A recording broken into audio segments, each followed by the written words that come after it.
familiar with learned helplessness. I want to talk a little bit about that today. And I learned about that, although I feel like it was probably something I had in a psychology class and maybe forgot. I don't know. But I want to talk a little bit about learned helplessness. And I found out about it again, or developed a renewed interest in it. Again, it sounds as though it's the kind of thing that would be in a second semester psychology class.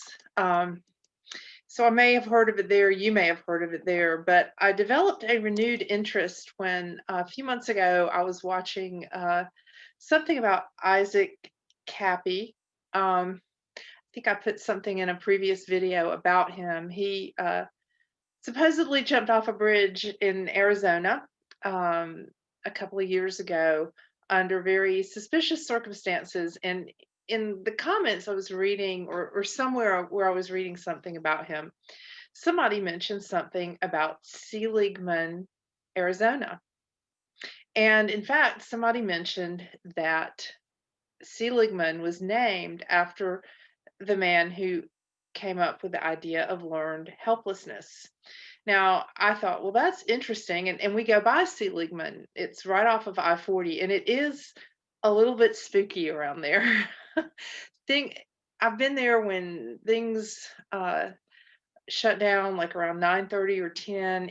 You have to go off of the highway actually to get to Seligman. It's not just at the top of a ramp. So it's a little bit spooky around there. And when I was reading about the Isaac Cappy stuff, I learned that there was some kind of military base near there. It's west of Williams, Arizona. And I looked up learned helplessness, and I found out that the person who came up with the concept was indeed did have the last name of Seligman. However, when I looked that up on Wikipedia, I found out that Seligman, that bastion of truth, Wikipedia, and I just kind of want to get this out of the way before I talk about learned helplessness. But I learned that according to Wikipedia, Seligman was named after, it was used to be called, I would have said Prescott Junction, except Prescott Junction is the way they pronounce it, because when we go through Arizona and we're near Prescott, that's how they say it. So it says originally Seligman was called Prescott Junction because it was the railroad stop on the Santa Fe Main Line junction with the Prescott and Arizona Central Railway Company feeder line running to Prescott in the Arizona Territory. And in fact, as I recall, Arizona just became a state in 1912, so it's a relatively new place. I wasn't sure when Seligman lived, and I figured that it would have been named before, the 20th century. And this is in 1886. It was renamed Seligman after Jesse Seligman, one of the founders of J&W Seligman and Company of New York, who helped finance the railroad lines in the area. So according to this, the original feeder line to Prescott was replaced in 1891 by the Santa Fe, Prescott, and Phoenix Railway with the Santa Fe Main Line junction at Ash Fork instead, which we also go through, or very close to. And so I figured that the Seligman of learned helplessness was probably born too late for the town to be named after him. So I was dubious of that, and I looked it up, and sure enough, it was named after Jesse Seligman. I don't know if there's any relation or anything like that, but the man who, and I don't know, Seligman may well have worked at a military base around there. The guy who came up with learned helplessness. I'm not really sure about that. However, I Let me find all my stuff here. Um, I do want to talk about learned helplessness. And it says the concept of learned helplessness was discovered accidentally by psychologists Martin Seligman and Stephen F. Meyer. They had initially observed helpless behavior in dogs that were classically conditioned to expect an electrical shock after hearing a tone.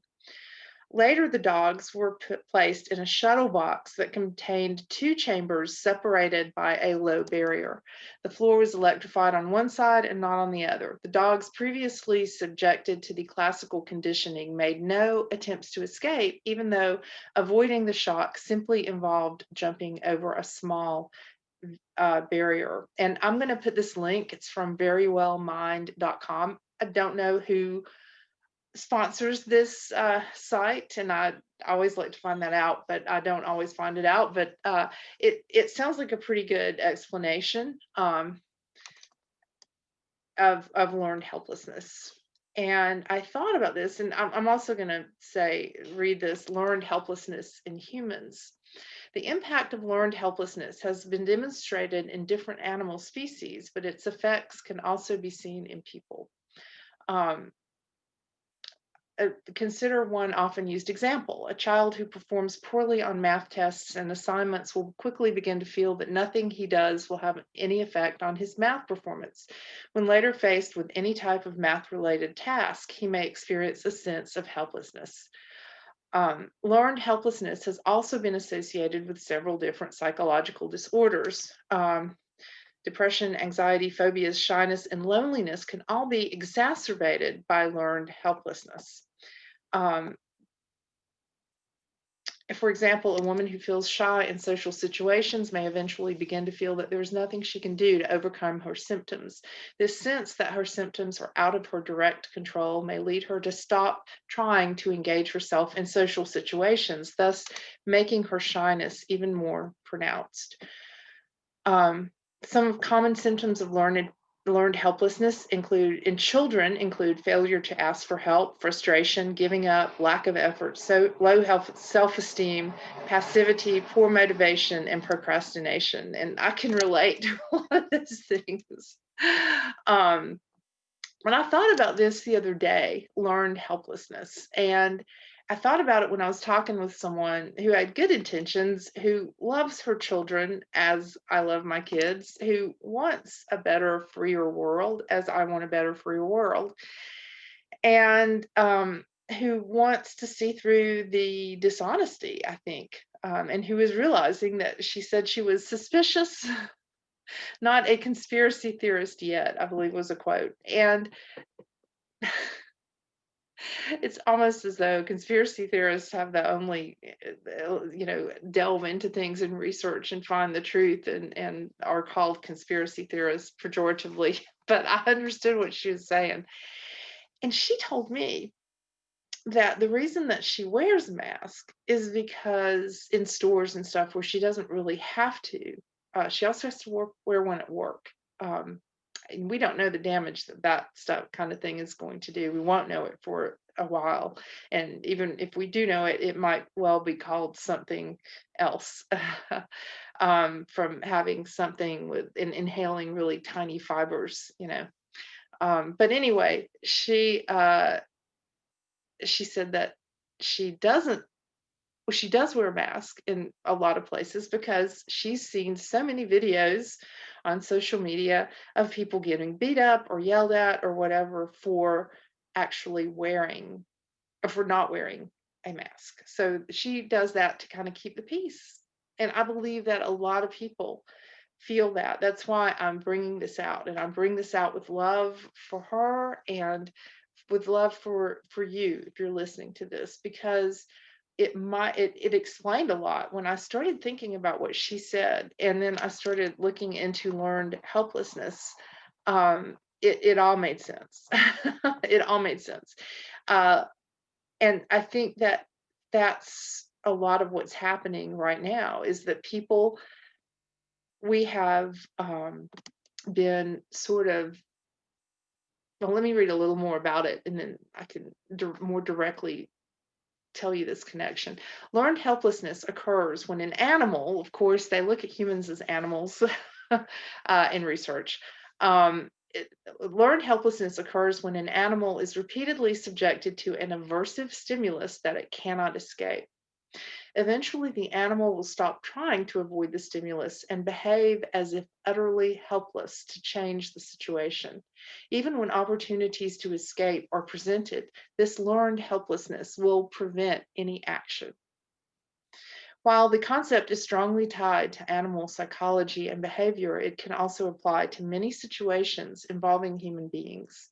When people feel that they have no control over their situation, they may begin to behave in a helpless manner. This inaction can lead people to overlook opportunities for relief or change. I think that so aptly describes what's happening now. People, like the dogs that wouldn't jump over the small barrier, people are not jumping over the barrier of not wearing a mask. It's a small barrier, and I do it all the time, and I haven't been yelled at too much. I haven't been, you know, yeah, just a little yelling, and I could handle that. But to a lot of people, this is like the dog not jumping over the barrier. And they're not seeing, a lot of people are not seeing or looking at the situation as useless. What can I do? Why don't I just go ahead and wear my face covering? Because if I wear it, then I won't get yelled at. And I might get yelled at, and all I want to do is just go in here and get some food. I was harassed the other day at a certain big box organic store that I've talked about. I wasn't really yelled at, but I also felt like I needed to get food for my kids. Now, how many people in there were really victims, wanted to be like me and to take off the face coverings and to breathe oxygen the way they did a year ago, which nothing has changed in that year except a lot of propaganda um, and a lot of misinformation about a virus that may or may not exist. And the jury is out on that. So a lot of that has happened. But, as far as we were able to breathe oxygen last year and we're able to breathe it this year too. So there's nothing really that's changed in that sense. However, a lot of people believe that there is a lot that's changed and that they are helpless to escape what has changed. And so, even though it's just a small barrier, and most of the time, I would say 9 times out of 10, people would be able to do that little barrier without having any issues. People are afraid to do it. And enough people are afraid. What if 10 people had gone into that big box organic store that I went into? What if 10 people had gone into that and without covering any face covering? Would he have harassed all those 10 people? And I bet there were 10 people in there who were just victims of learned helplessness, who don't want to do this, who don't feel it's necessary to do. To cover your face, and who maybe even see through it, and who just want this easier life when you can just cover your face and not be harassed and be able to go in more easily. So I'm curious as to how much learned helplessness is exacerbating this situation. And we've learned that certainly through years of public schooling and years of media brainwashing and hypnosis, I want to say.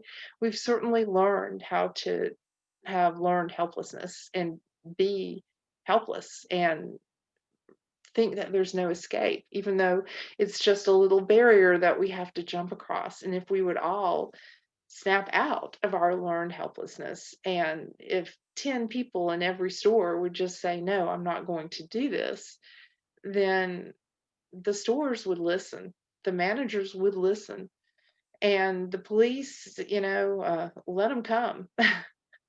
It's okay to breathe oxygen. We have a human right to breathe oxygen. And then, what about these sports that they're requiring people to be deprived of oxygen to play? If 10 people did this and said, no, we're not going to do it, then, maybe my kids would be able to play and to breathe oxygen while they're and not to get a bacterial infection while they're playing a sport, and to be able to breathe fully the oxygen that God is giving us to breathe. Oh, you're so selfish because you just want your kids to participate in activities. Yeah, I do want my kids to participate in activities when they can do so safely. It's not safe to do that with your face covered. And the fact that you're allowing your kids to do that, yeah, it's stopping my kids from doing it. But you're okay with that. And I'm the selfish one. Okay, whatever. Learned helplessness. Remember that that's probably what's going on with most of the people. Now, there are a lot of true believers of all this, and they really believe that wearing some kind of cloth piece over your face is going to help save lives. They've been told that because that's been the propaganda for the past, since March, really, for the past 10 months or so, almost a year. So they believe it. They've heard it enough that they believe it. And they're not asking for scientific evidence. They don't care for it. They are good without it. But learned helplessness is what's keeping people, a lot of people, from stopping what's going on right now. And if you don't think that intelligence agencies and agencies of the government have used and are using learned helplessness to continue to perpetuate the situation, well, do some research. Prove that they're not. Learned helplessness. I'm going to put the link in the comments, and I hope you'll read about it, and I hope you'll pass this information along. If you have a pastor, I heard about a pastor that's already taken the VAXX that wants to make you into an operating system by putting nanotechnology into your body. And one pastor at least has already taken that vaccine. I hope that's not censored.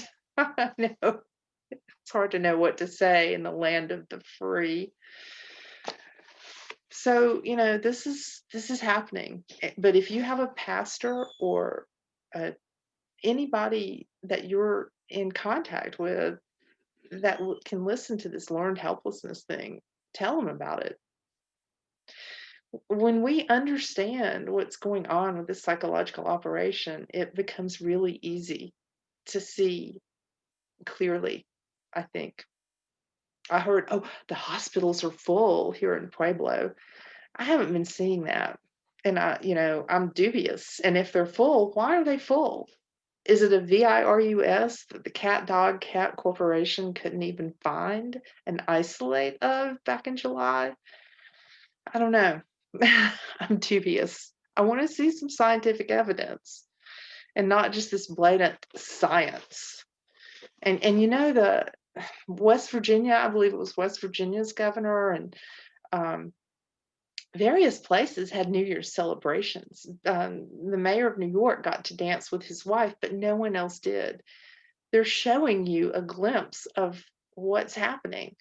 And West Virginia had a huge, I think it was in West Virginia, the governor had a huge New Year's party with people dancing and being close together and all that stuff. So why are they able to do that? But I also know from Governor Newsom's haircut escapades that if you point that out, that there are some people who are such true believers that they will hate you, even though you point out the hypocrisy of this. Because one of them took my picture with my sign that said, if Newsom can get a haircut, why can't I? And somebody took a picture of that back in April, and then she gave me the finger. She was a true believer for whatever reason. But a lot of people might have this learned helplessness thing going on. And those people, if they can snap out of it, can really help us to stop this mess. I think we all want it to stop. Coke blues. Wow, this makes me nostalgic for last century. Coke blues. If you think some women want only your love, try giving them some Coke. They won't remember the color of your eyes or what you whispered in their ear. But lay out some lines and give them a matchstick to prove they are professional. And unlike a woman in love, they will return faithfully. And one must admit that faith in any form is probably better than the indifference of deserted sidewalks. And then one wonders again. Coke Blues by Charles Bukowski. Remember that whole when cocaine was a big deal. Now it's like they're probably out giving it away in some neighborhoods so that they'll get more people hooked on it. The way they did in the 90s, supposedly, in some Los Angeles neighborhoods. But the stuff that I say, do research on it and then come back and leave comments. I would love to hear what you think. But definitely do some thinking about learned helplessness. And I hope this has been helpful to you.